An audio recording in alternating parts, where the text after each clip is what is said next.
I decided to speak to you mostly as an economist to report from the dismal science about what we may have to say about the question of poverty.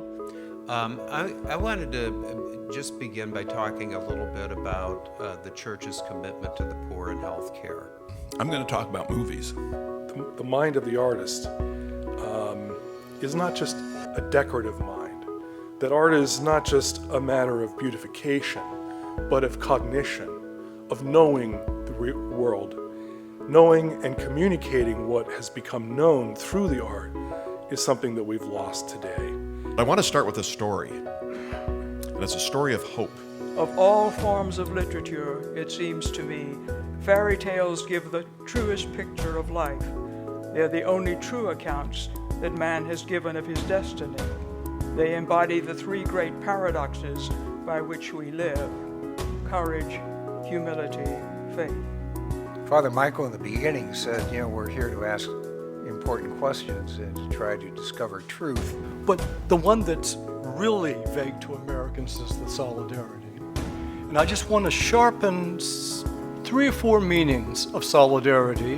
While poverty reduction has become an international concern, there is not international consensus on guidelines for defining and measuring poverty.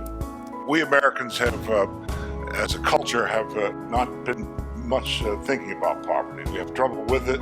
It's not one of our primary categories over time. I think we have to recognize soberly that the perception of poverty by the vast majority of Americans comes from mass culture. And in point of fact, the poverty that matters is entirely one of relationship and what does it mean to be without power or with power. And the varieties of poverty are enormous. I think it's a very different thing to be poor in Appalachia than it is to be poor in South Central LA. And my point is, a minimum wage is not a living wage because a minimum wage doesn't provide dignity. And we see that every day.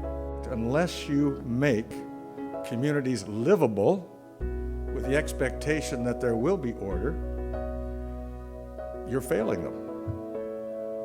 I don't call that a preferential option for the poor. I call that treating the poor equally with everybody else. We have an obligation to be present, whether it's as an empowering, totally voluntary group of people, or whether it's as a partner with the government. We've got to be there in the lives of those folks. This Christ figure, this itinerant preacher in Galilee, who after he spent time in the desert and came out and was baptized, did not go to Jerusalem, did not go to Sepphoris, did not go to Caesarea Philippi. He went to Galilee and spent his entire ministry among the poor. The Pope wants a church that goes to the margins and is for the poor, as it was exemplified in the little poor man of Assisi. This is why I want a church which is poor and for the poor. They have much to teach us.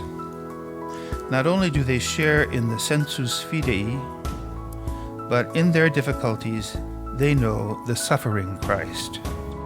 What is loved is not just our partners that we're involved with in various kinds of associations, right, our colleagues in school and so forth. What is loved is the union with the other person itself. And the Greek term for this is koinonia, or what we have called bonum commune in the Latin tradition, a common good, which in the strict sense of the term means I don't just love the other person, I love communion with the other person.